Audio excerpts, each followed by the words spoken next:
Hi mga besh, so nandito na ako sa train station, nag-aantay ng train papunta ng city. Medyo nalibang ako doon sa may sentrum kasi mga tinda. Nadisgrasya ko ang aking kilay, oh. Ay, naku, Diyos ko, pag-ahit ko nga, pak! Madilim kasi sa kwarto.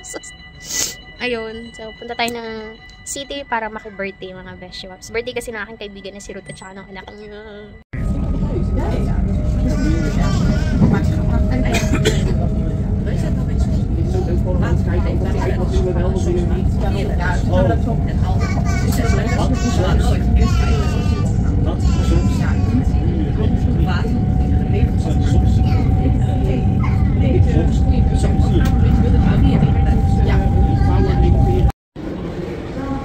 Dito na ako sa first stop ko. Dito ako mag-antay ng train papunta sa Den Haag for 25 minutes kasi 10:30 pa eh. 10:05 pa lang.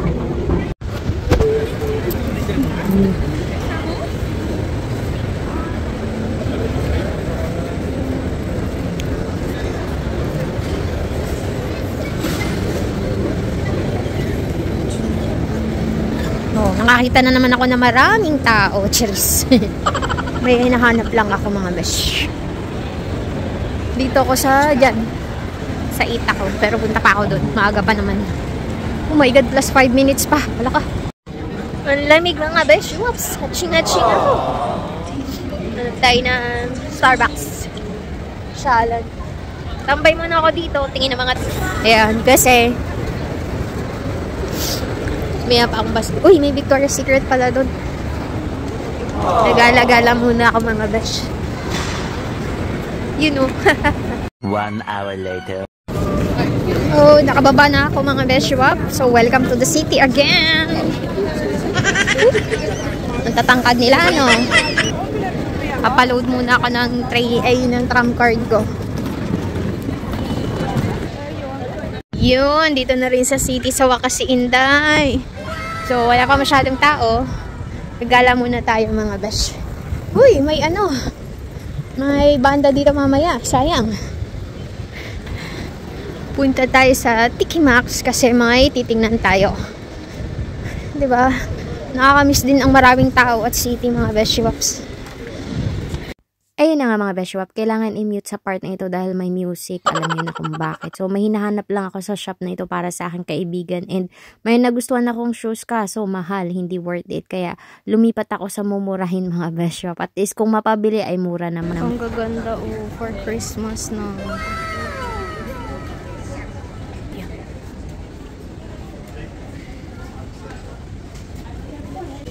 Ayun, hanggang tingin lang ako at super pigil talaga ako sa mga bags. Ang gaganda nila, no, as in. Pero, wag muna mga beshwap kasi meron pa akong mga bagong bags na hindi nagagamit. So, ayan, ikot-ikot lang ako at naglibang. 1 hour later. At ayun mga beshwa, para iwas gastos, nag-decide na akong sumakay ng tram papunta sa bahay ng aking kaibigan na may birthday. At birthday din ng anak niya. At birthday din ng aking kuya. Happy birthday, Davin. Happy birthday kay Christine, kay Laarni, kay Ruth, kay Baby Sabi, at kay Kite. Happy birthday sa inyong lahat. So, napakaganda po ng araw that day. Tingnan nyo naman. At saka yung tanawin maganda din. A few moments later. Hi mga beshwap, magbonit tayo at baka malamigan ng ating bunbunan. Charis. So matagal akong di nakabalik dito sa bahay ng aking kaibigan. Like 1 year, ganun. Mainit ho, maliwanag pero malamig yan, walang mainit. So malayo-layo ang ating lalakarin, mga 15 minutes walk. Matagal-tagal na rin akong di naglalakad simula nang natutong magbike. So ayos lang at maganda naman ang weather for today. Mga beshwap, last year wala pa yung mga bahay niyan, bakante lang yan. Ngayon meron na. Kakalokan, bilis talaga gumawa dito. Ang area na to, parang ang bahay nila is parang mga American homes, ganun. Hindi siya typical Dutch style. Dito na ako sa street naman ng kaibigan ko mga beshwap. Binibenta na to. Bago lang yung binibenta na. Lapit na ako. Later. Yun mga besh, pagkatapos kumain, ng busog, papababa ng kinain, tapos kami ay magti-trick or treat. Ang mga nanay nakitrick or treat. O, diba? Saan ka? So, ayun na nga mga Beshi Wap, sinamahan namin dalawang bata maki-trick or treat. Kasi itong area na ito, mostly expat ang nakatira at mga Americans. Kaya, na-adapt nila yung trick or treat. Pero marami pa rin ang mga Dutch dito mga Beshi Wap. And nakakatuwa, sin bawat bahay, yung mga kasali is super effort. So, yung mga may decorations lang, yung kasali, or I mean yung nag-participate. So, dun ka pwedeng humingi ng candy. At nakakatuwa dahil ang aming dalawang babies ay takot. Especially may inaanak sabi, natatakot siya. Pero, ang cute nila kasi alam mo yun, naa-amaze sila sa mga nakikita nila. And nakakatuwa din naman yung ibang bata. Ito, super effort sila o kung may award sila na yung panalo, best in decoration. As in, talagang kinarir. Ito naman, disco-disco. Nakakatuwa din yung pag may mga neighbors ka na na very supportive sa mga project ng community. As in, nakakatuwa. Tapos yung mga malalaki na, yung mga 10 pataas, 10 years old pataas, ang lalaki ng lagayan nila ng candies. As in, kinarir nila mga besh. Ayun, nakitrick or trick kami, pero ang aming mga bata ay takot. So, yung matatanda na lang.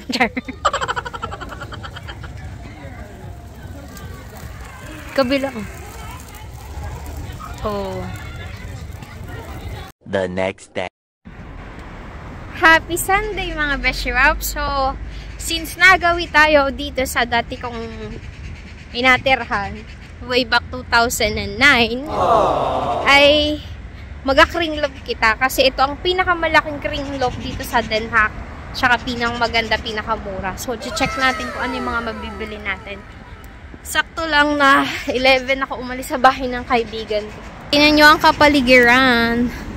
Diba? At napakaganda na ho. So, banda ron yung kringlop. Bandang dulo. Tayo ay mag-uukay. Dalawa yan eh. Isa dito, isa doon. So, tingnan natin saan may magandang mga mabibili. So, maganda ang weather for today. Mainit. Kahit medyo mahangin at malamig. Ayos lang. Makapal naman ang aking suot.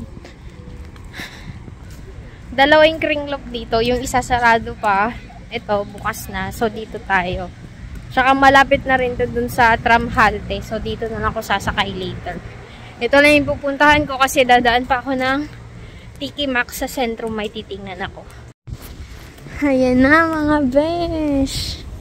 Ito na ang kringlop. Ayan. Dito ako nakatira dati. Dun sa kabilang side na yun. Ito tayo. Pasok tayo.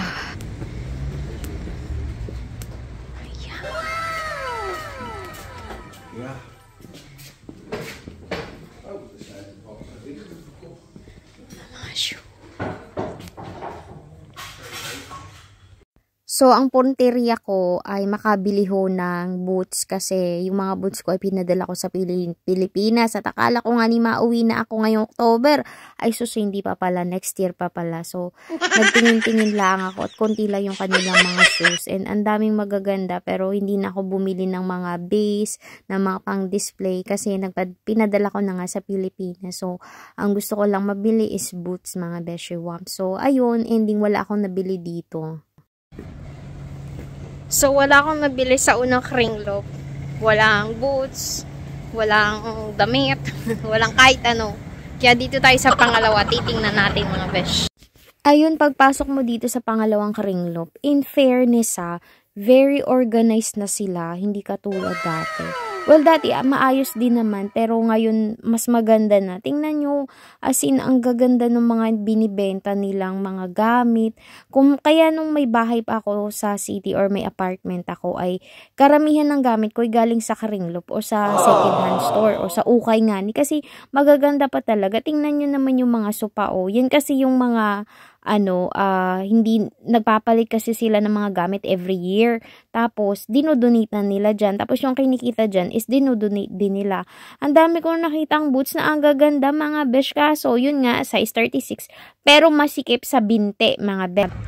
Ayan, ngiting tagumpay si Inday. Nakabili ako ng sandals na bago pa.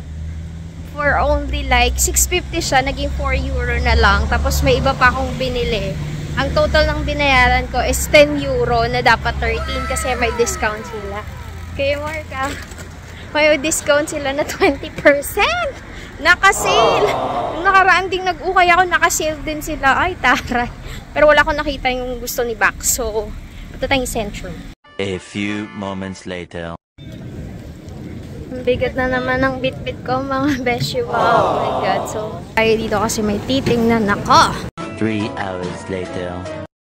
Ayun mga beshwap, so pagkagani rin na ang tanawin ay alam nyo na ako'y pauwi na. At ako hindi na nakapag-vlog dahil nakita ko ang aking mga kaibigan kay akala ko hindi ko sila makita. Kaya namili agad ako ay nakita ko naman. Kaya ayun, kwentuhan, kumain kami ni Ate Sofia. Salamat po sa libre. Lagi mo na ako inalibre ay malapad na po ang aking line na maraming salamat. At kita ulit ako naman sa susunod. So, ari na si Inday, pagkagani rin na ay pauwi na sa bukid na naman si Inday. Later.